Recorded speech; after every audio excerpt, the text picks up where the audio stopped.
Second one that is expected here perhaps tomorrow is the Lady Fazeela that left on Wednesday. It's in Barbados. We just spoke to them there. They expected to depart Barbados this afternoon between 4 and 5 o'clock to get here sometime tomorrow.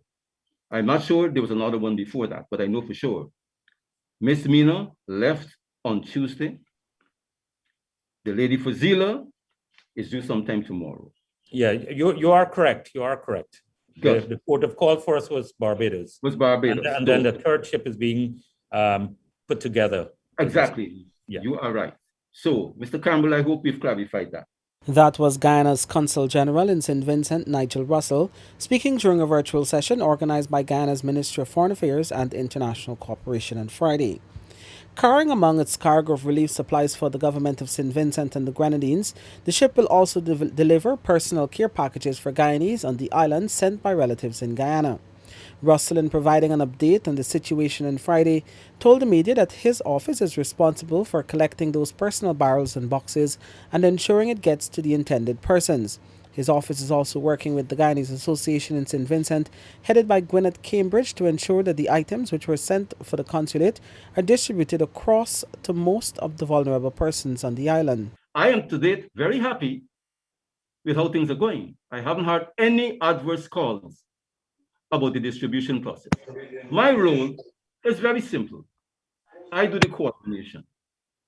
Things that come to my office, we document and we deliver to the Guyanese Association. They do the distribution. So my role is not to distribute worldwide or nationwide. It's a supplier. We supply based upon what is available. It is documented, and the Guyanese Association, with their volunteers, they do the distribution. That's working fine. And you must know, this has just begun. We have months down the road to do this. Russell said persons have been requesting from his office items such as mattresses and water tanks, but those items have been sent directly to the government of St. Vincent to support persons in public shelters.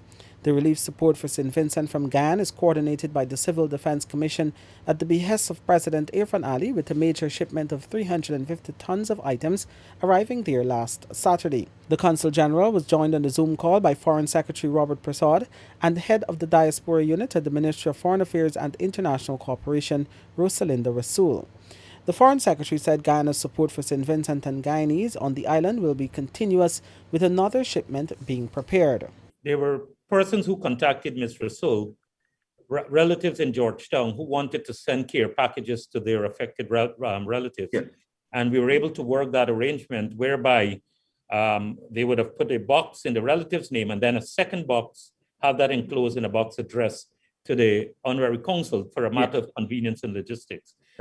So I'm happy that is clarified. That is not going to him for his distribution, but he more or less conveying that from the relatives in Georgetown to their relatives in St. Vincent and the Grenadines, that particular aspect. And it's a mechanism that we put in place to connect family with families. That's correct. The island, which has experienced several eruptions at the volcano in the last 2 weeks, is still dealing with the effects of fallen ash. The latest eruption occurred on Thursday.